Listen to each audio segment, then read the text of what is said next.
Sam here from Apocalypse Meditation, here to do part number 2 of the deeper meaning of the Star of David, otherwise known as the six-pointed star. For a quick recap, in the last episode we explained that the Star of David is a combination of actually 4 different symbols: earth, air, water, and fire, bringing together to make a balance of harmony of all 4 symbols in a symbol that basically means all creation and all that is.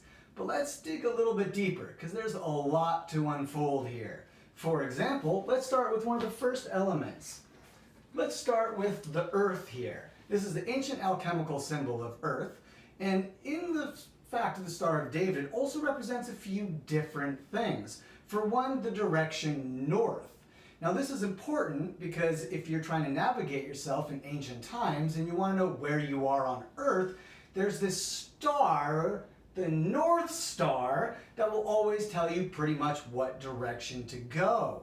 So that's a little bit more information. It's also important to notice that in the tarot world, this also represents discs or coins or diamonds. And later on, it will end up becoming a symbol for the country of, or the nation of Greece, which eventually would take over the nation of Israel. So it's more than just earth, it's north. It also represents winter. So it's a direction, an element, a season, and an entire group of people, the Greek.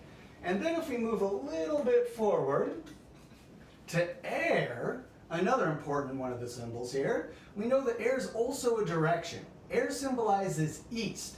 Now this is slightly important because usually in the Jewish faith when people pray they face east. Now this doesn't really make sense since the earth is round in a globe and whatever direction you face will face what you want, but it is important in ancient times. And another thing that's important is that this is also the symbol of the season of spring, and as we can see it's an up kind of growing like symbol. And in the world of tarot it goes into swords. Or spades if you're using a card of decks. And later on, and I say later on because originally it was not applied to this symbol, this will become the symbol for the group of Romans that will later sack Jerusalem.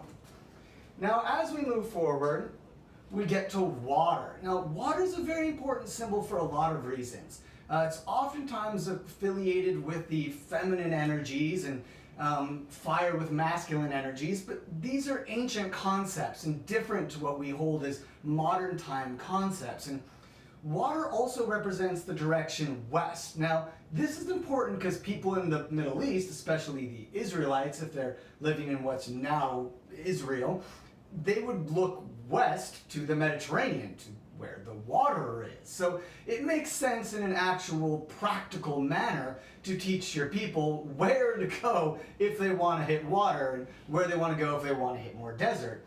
In the tarot world, this symbol also means cups or hearts if you're using a deck of cards. And it's important to note that the water symbol is also the nation of Babylon. And there's an old song, and I believe it's in the Torah, something, it's like, by the rivers of Babylon, where we sat down. So you can see that water and Babylon have a bit of a connection. So that's the importance of the water symbol. Now as we move forward, we get to an extremely important symbol, the fire symbol.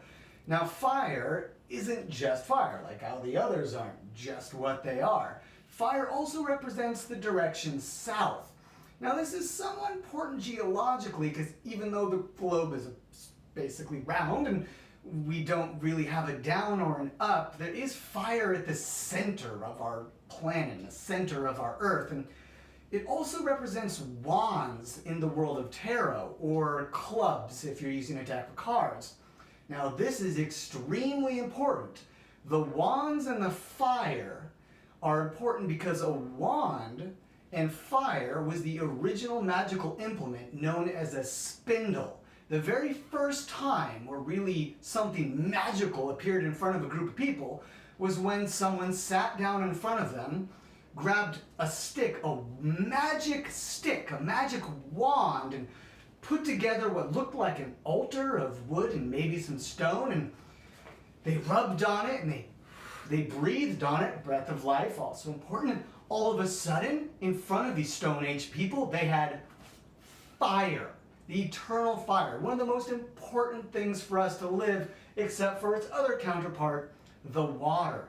So in essence, the first magical wand ever made was in fact a spindle for making a friction fire. Now this is something that is forgotten through time, but luckily in the Kabbalistic faith and the oral history that's gone through over 5,000 years, we can understand now why these are the connections. Why is fire south, and why is it a wand as opposed to a club or a cup? And I mean, even going back to the water, where what would I put water in? I would put water in a cup. That's how I'm able to drink it. So these symbols, even though ancient, thousands of years old, are practical. They give you knowledge that you need to know to survive as a people. They give you not only the understanding of the basic elements of creation, but also the 4 cardinal directions that you need to understand to navigate the planet. And then they also give you the 4 main seasons. It's very important to understand if you're planting or moving or growing or going from one area to another area. Now, as a Benjamite, in a tribe of Benjamin, we're the most warrior and spiritful of all the people. And it's also important to notice that I learned in an ancient Kabbalistic city of Sfat, you're supposed to whisper it, Sfat, so the Romans or someone won't hear you talk about it, that the elements are also associated with a way to approach conflict. Now, this is important as you're teaching your youth. For example, it might be a bit hard to see here, but these are actually ancient alchemical symbols in Kabbalistic faith for earth, fire, wind, and water. And they're also associated with a way to approach a problem. For example, fire here, they loudly announce their presence, blowing trumpets or banging drums. These are seekers of glory. They never turn from a battle. All things come to an end, and warriors, they understand that flame and fire will rebirth things. So in a way, they're destructive, yet they also fertilize the soil for future generations. It's a cleansing fire. Earth here is extremely important. It's actually, you can even notice some of these symbols matching a little bit together. And earth, they're humbled presence while keeping bold in action. They're providers and protectors. They're individuals that seek harmony among all things. They're masters of the garden and the hunt. And they always seek to better their surroundings. Now, most earth people will usually be a bit anxious because they understand that stuff is crazy all the time. So then let's move into the wind. Wind people are slightly different. The champions of wind will let you feel their presence flowing into your hearts and your minds. They use a more diplomatic approach. They prefer dialogue to combat. Followers of wind also know that when their words fail, their actions will succeed. Then this brings us to water. Now, champions of water, they have an enveloping presence. Many people have met people of water where you just can't accept them into your life. And they're delicate yet powerful. See, water flows, but it can also destroy an entire mountain. It can be a trickle or it can be a torrent. Now, they vary, and sometimes people with unstable personalities can slightly be more associated with water, depending on the individual. So as we see, the Star of David not only is a symbol for and the story of creation and how you came to be, the 4 elements, the 4 seasons, the 4 cardinal directions, there's also something important to notice about the energies and the balance. See, even though we established that in ancient times the flame was more familiarized with male energy or father-son, and the water more familiarized with feminine energy and the waters of life, the womb basically, if we notice in the true symbol, neither are on top of another.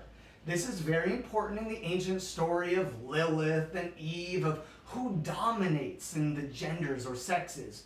No one. You work together as a whole. If you don't, then you will never have a whole decent working society. No one's in charge or over someone. No one's more powerful or more close to God or more divine just because of their physiological presence. It's because of their actions and what they do and how they take these symbols and how they represent them in their daily life. So this is delving a little bit deeper into the heart of the true meaning of the Star of David. And on our next episode, in episode 3, we're going to get further deeper into the wand. Because as we know, all magic is associated with fire, smoke, and wizards wearing black. And why do they wear black? Well, charcoal. When stuff burns, it gets black. So if you're burning a lot of stuff or you're in a place where there's braziers, guess what's going to happen?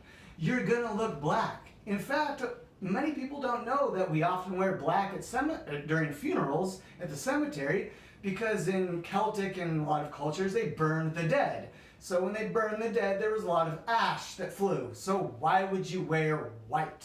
It would just get dirty. It's more practical than anything else. And a lot of the Stone Age religion and ancient beliefs are just that. They're more practical. They're a way to teach people that are illiterate and don't have much education how the world is formed and works without a need for the craziness. If you notice, there's really no need for a divine presence in all of this because creation is divine. You are divine. Now, while you're not special in the world of we're all here, you're special in that no one will ever experience the world like you do. So it's important that you make the world better for other people to experience. Thank you very much for listening to the second episode of The Deeper Meaning of Star of David. And remember, have a good apocalypse.